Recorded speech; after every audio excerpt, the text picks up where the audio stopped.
नमस्कार दोस्तों, आपका हमारे चैनल में स्वागत है। देश के गद्दारों के लिए एक्स रो ऑफिसर RSN सिंह का एक दमदार भाषण। हमने बिना ढाल और इसके तलवार के हमने आज़ादी हासिल कर ली।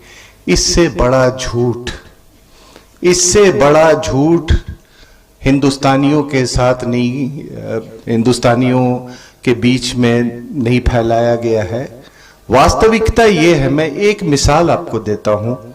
आजाद हिंद फौज, नेताजी सुभाष चंद्र बोस की जो आजाद हिंद फौज थी, उसका स्ट्रेंथ जो था या उसकी नफरी जो थी वो 60,000 की थी। आपको हैरानी होगी सुन के कि उस 60,000 लोगों में 26,000 लोग मारे गए थे। आज से कोई 2-3 साल पहले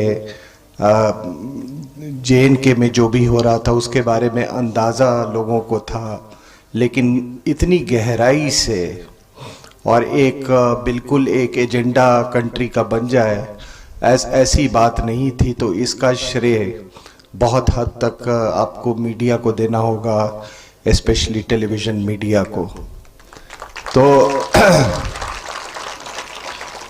ये अब घर घर में ये बात पहुंच गई है और लोग स्टेक होल्डर्स की बात करते हैं।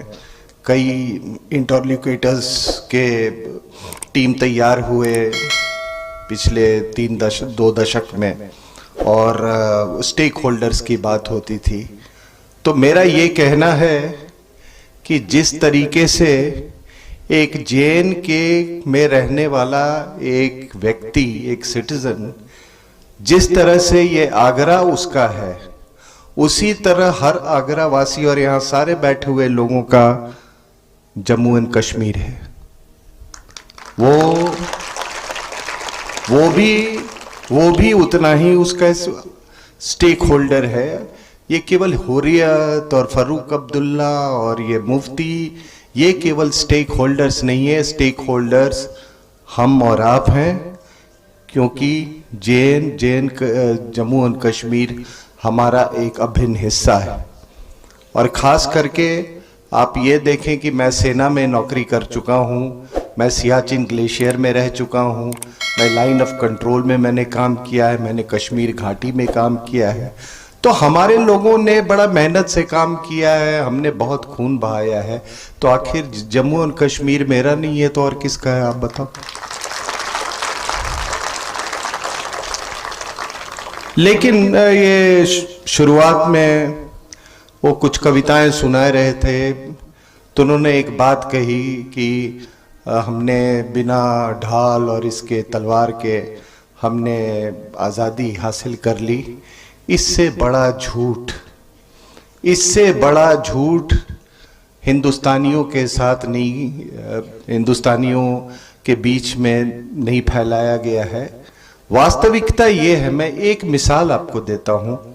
आजाद हिंद फौज, नेताजी सुभाष चंद्र बोस की जो आजाद हिंद फौज थी, उसका स्ट्रेंथ जो था या उसकी नफरी जो थी वो 60,000 की थी। आपको हैरानी होगी सुन के कि उस 60,000 लोगों में 26,000 लोग मारे गए थे। अगर आप पूरी लड़ाइयां ले ले जो हम अभी तक 48-47 से लेके अभी तक हमने लड़ी हैं, तो उतने लोग हमारे नहीं मारे गए हैं। 26,000 लोग मारे गए हैं।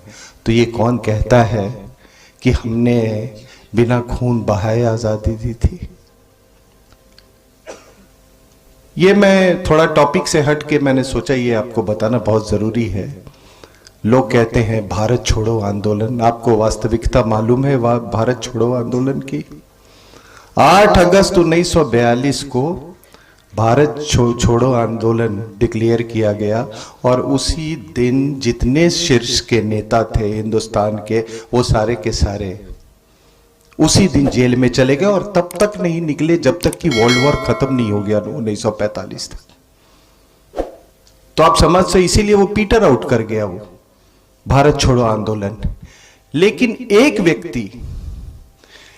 व्यक्ति वो पूरे उस दौरान में भारत के फ्रीडम के लिए वो स्ट्रगल कर रहा था और उसने आजादी की लड़ाई को एक नई ऊंचाई पे पहुंचा दिया था। उसका नाम था सुभाष चंद्र बोस। और आप उस आदमी की बहादुरी देखो कि जब सबमरीन वॉरफेयर बिल्कुल पीक पे था, उस समय वो जर्मनी से जापान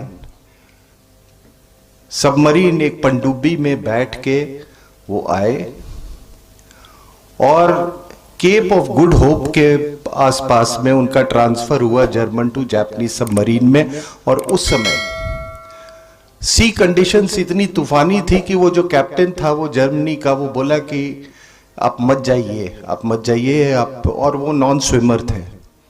उन्होंने कहा कि आप मत जाइए सबमरीन में, बहुत बड़ा हादसा हो सकता है। उन्होंने कहा कि captain, I have not come all this way to go back. तो उस आदमी ने एक सेना तैयार की, उस आदमी ने हिंदुस्तान का झंडा हिंदुस्तान की धरती पर फहराया, अपना करेंसी जारी किया, अपना पोस्टेज जारी किया, अपना गवर्नमेंट अपना डाक टिकट जारी किया, एक गवर्नमेंट इन एग्जाइल बनाया।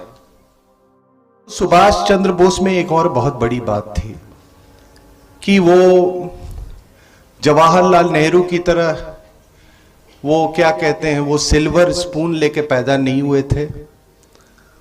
वो उन्होंने अपने मेरिट पे इंडियन सिविल सर्विस की एग्जाम पास की और यहां जो आए तो अपने केवल इंटेलेक्ट के कारण वो बिल्कुल नेहरू के इक्विवेलेंस में आ गए थे। और वो एक ऐसा आदमी था जिसे कोई ओहदा नहीं चाहिए था। वो भारत की संस्कृति की लड़ाई लड़ा था और हर आदमी जो निस्वार्थ काम करता है वही पूजनीय हो।